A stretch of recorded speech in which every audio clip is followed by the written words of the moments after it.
नमस्कार दोस्तों, स्वागत है आपका अपने चैनल सिविल एजुकेशन में। और यहाँ दोस्तों टोटल प्रैक्टिकल वीडियो बताए जा रहे हैं कैसे वर्कआउट करेंगे जब सिविल एजुकेशन साइट आपको मिलती है, भले वो फ्रेशर से स्टूडेंट्स हों या फिर कोई गवर्नमेंट सेक्टर के लिए अभी अप्लाई कर रहे हों या फिर गवर्नमेंट सेक्टर जिन्होंने अभी अभी ज्वाइन किया है या प्राइवेट सेक्टर ज्वाइन किया है, उनके लिए बहुत ही ज़्यादा फायदेमंद होने वाली है दोस्तों। क्योंकि ये कुछ सालों का एक कंपाइल एक्सपीरियंस का वीडियो बनाकर आपके सामने एक प्रस्तुत हो रहा है। और यहाँ जैसे एक देख सकते हैं आपकी कभी कभी कुछ सिचुएशंस ऐसी आती हैं कि आपके पास एक ड्राइंग दे दी जाती है, फुल ड्राइंग होती है, भले ही वो कंबाइंड फुटिंग हो। जैसे यहाँ देख सकते हैं ये बहुत बड़ी राफ्ट है और इसमें ये सारे कॉलम दे रखे हैं, क्या क्या प्रॉब्लम्स इनमें आती हैं और कैसे आपको वर्कआउट करना पड़ता है। कभी कभी ऐसी सिचुएशंस आती हैं दोस्तों कि आपको वर्कर प्रोवाइड होता है तो आप कैसे हैंडल कर सकते हैं उसको, या फिर कैसे आइडेंटिफाई कर सकते हैं कि आपका वर्कर प्रॉपर आपके वर्क के लिए सही है या नहीं है। तो इस तरह से वर्कर की सीरीज भी मैंने आपको बता रखी है कि वर्कर के जो टाइप हो गए, कारपेंटर हो गया, रेनफोर्समेंट से जो वर्क कर रहा है वो फिटर हो गया, इसके फोल्डिंग का जो वर्क करता है वो इसके फोल्डर हो गया, सॉइल से रिलेटेड जो काम करते हैं वो लोग अनस्किल हो जाते हैं, ब्रिक वर्क्स और मैसनरी, प्लास्टर हो गया, पेंटिंग हो गया, इन सब का वर्क जो करते हैं वो मैसन हो जाते हैं। और बहुत सारे वर्क हैं दोस्तों जिनकी आइडेंटिफिकेशन साइट पे होती है वर्क के हिसाब से। और आपको वीडियो जरूर अच्छी लगे तो सब्सक्राइब करें, लाइक करें, शेयर करें और बेल आइकन जरूर दबाएं दोस्तों, क्योंकि आपके पास रिसेंट वीडियो के नोटिफिकेशन पहुंचेंगे जिससे आपकी नॉलेज बढ़ेगी। और साइट पे यदि आप इनको देख के या फिर कुछ सीखना चाहते हैं तो जरूर आपको हेल्प मिलेगी। और देर न करते हुए वीडियो स्टार्ट करते हैं कि जैसे आपको एक ड्राइंग दे दी गई, ड्राइंग देने के बाद आपको कुछ वर्कर्स दिए गए कि ये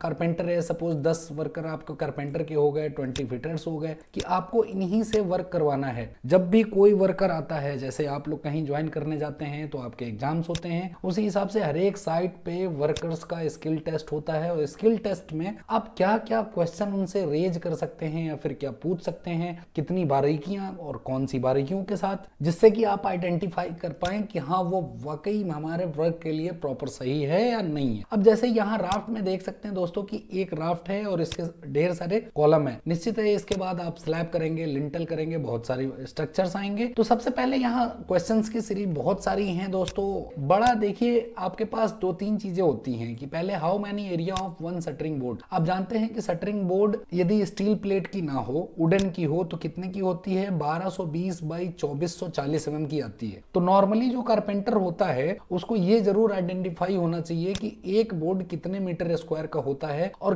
किस जगह कैसे उसको यूटिलाइज किया जाना चाहिए। क्योंकि हर एक जगह आप दोस्तों सुपरवाइजर फीड नहीं कर सकते इस चीज के लिए, या फिर कोई स्लैब आ जाती है तो होता क्या है कि कभी कभी जब हाफ कट सपोज की कहीं यूज हुआ है किसी स्लैब में कोई जगह पे और बाकी हाफ कट बचा रह जाता है, और जो नए स्किल वर्कर होते हैं या फिर जो जिनको ये चीजें ध्यान नहीं रहती, वो क्या करता है कि नेक्स्ट यदि फिर कहीं हाफ की जरूरत पड़ेगी तो वो क्या करता है कि फिर नई प्लाई को कट कर देता है। और नई प्लाई कट करने से आपके दोनों मटेरियल बर्बाद हो जाते हैं। इवन पहले का जो हाफ कट वाला पार्ट 2 था वो आपके पास शेष बचा रह जाता है। तो इस तरह से कुछ कुछ चीजें ध्यान देनी पड़ती हैं। और एक बोर्ड का आप एरिया देख सकते हैं लगभग 2.97 मीटर स्क्वायर होता है दोस्तों। उस हिसाब से आपकी कैलकुलेशन भी होती है, या नॉर्मली आप इससे थंब रूल पूछ भी सकते हैं कि यदि कोई 100 मीटर स्क्वायर की स्लैब है तो उसमें कितनी प्लाई लग सकती है, ये भी कारपेंटर को आना चाहिए। और सेकंड थिंग देखिए दोस्तों, और इंपॉर्टेंट सवाल की इफ कॉलम साइज, आपके पास जो राफ्ट दे रखा था, राफ्ट में बहुत सारे कॉलम थे। अब कोई कॉलम हो सकता है कि साइज अलग अलग हो सकती हैं, डिफरेंट टाइप के हो सकते हैं, कोई रेक्टेंगल हो सकता है, कोई स्क्वायर हो सकता है, कोई सर्कुलर हो सकता है। तो यहाँ एक छोटा सा एग्जांपल मैंने लिया है 400 इंटू 500 mm का।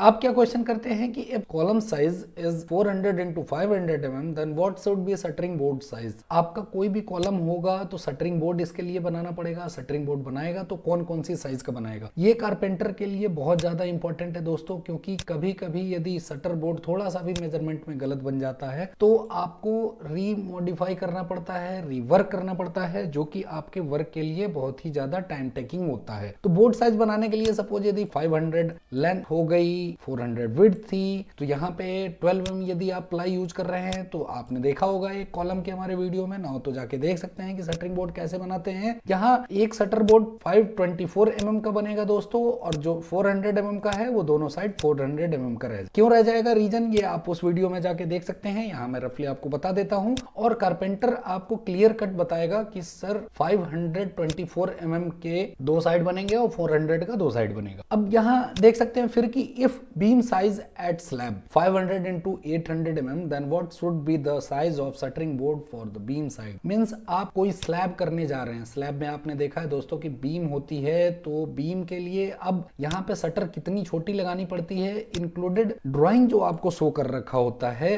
800 mm डेप्थ, वो स्लैब के टॉप से 800 mm रहता है दोस्तों। लेकिन जो आपके बोर्ड बनाने पड़ते हैं वो कैसे बनाने पड़ते हैं, जो स्लैब की थिकनेस है वो माइनस करनी पड़ती है। नीचे कौन कौन से सपोर्ट हैं, क्या ऐड करना पड़ता है, क्या माइनस करना पड़ता है, इसके बारे में भी एक वीडियो बनाया हुआ है। जबकि कारपेंटर को ये भली बात ही पता होना चाहिए, वो इतना जरूर स्किल होना चाहिए कि कुछ कुछ चीजें वो अपने आप कैच कर ले और अपने आप उस चीज को सॉल्व कर ले। अब देखिए दोस्तों, यहाँ पे तीसरे क्वेश्चन का आंसर मैं बताने जा रहा हूँ डिटेल से, जो नए हैं वो भी देख लें, जो पुराने हैं उन्होंने देखा ही होगा। अब यहाँ सपोज एक स्लैब की ये टॉप लाइन है, स्लैब की थिकनेस 150 mm दे रखी है, हमने यहाँ कंसिडर किया है 500 into 800 mm की बीम, जबकि यहाँ 600 लिखा हुआ है दोस्तों, आप इसको 500 कंसिडर कर सकते हैं, ये 600 पहले ही लिखा हुआ था। होता क्या है दोस्तों कि स्लैब की थिकनेस यदि आप माइनस करेंगे तो 650 mm आता है, मींस 650 mm की एक साइड आपकी तैयार होती है, लेकिन वो केवल साइड का मेजरमेंट होता है दोस्तों। जबकि साइड बोर्ड आप तैयार करते हैं तो फिर देखिए क्या आपको ऐड करने पड़ते हैं, बीम बॉटम साइड शटरिंग। जब भी कोई बीम लगाएंगे तो तीनों साइड से शटर कवर किया जाता है दोस्तों, और तीनों साइड से शटर कवर करने के लिए सबसे पहले आपको सॉफिट फिक्स करनी पड़ती है। सॉफिट फिक्स करने के बाद ही आप साइड शटर लगा सकते हैं। इसके लिए होता क्या है कि जब सॉफिट आपकी फिक्स हो जाती है तो सॉफिट का एक बेस होता है, जैसे यहाँ देख सकते हैं कि ये 100 by 100 का बैटन है जो चैनल के ऊपर बेस्ड है, उसके ऊपर सॉफिट के बोर्ड लगाए गए हैं जिसके बैटन्स के साइज 50 into 75 mm है, जैसे ये दोनों दिख रहे हैं आपको। और इसका जो बोर्ड है 12 mm यदि आप यहाँ यूज कर रहे हैं तो 12 mm निश्चित सॉफिट भी होगी यदि ज्यादा लोड नहीं है तो। और 12 mm प्लाईवुड यदि आप कैलकुलेट करें तो ये देखिए 12 और प्लस ये 75 87 mm की जो डेप्थ है ये बढ़ जाती है दोस्तों बीम की साइड शटरिंग में। अब क्यों बढ़ती है, देखिए यहाँ पे पहले सॉफिट जब आप फिक्स करते हैं तो साइड शटरिंग भी एक नीचे बैटन पे ही सपोर्ट आप दे सकते हैं। जब भी आप ड्राइंग में जाएंगे तो कोई बीम आपकी 400 की है, कोई 600 की है, तो इससे क्या होगा कि आप कितने बोर्ड्स को बनाएंगे वो प्रोसेस गलत हो जाता है। इसलिए यहाँ क्या किया जाता है, सॉफिट लगाने के बाद सॉफिट की जितनी डेप्थ हो जाती है विद बैटन, मींस ये 12 और 75 87 mm हो गई। 87 को जब बीम की थिकनेस से माइनस करते हैं 150 mm तो 650 बचता है। 650 प्लस 87 यहाँ पे आप ऐड कर सकते हैं। लेकिन होता क्या है दोस्तों कि जब भी साइड शटरिंग लगती है तो स्लैब का जो शटर बोर्ड होता है, मींस जो 12 mm की प्लाई होती है, वो साइड बीम के ऊपर लगता है। मींस यहाँ पे आपको 12 mm ऐड भी करना है और यहाँ पे 12 mm माइनस करना है। यदि इन दोनों को न्यूट्रल आप देख लिए जाए तो 650 प्लस आप 75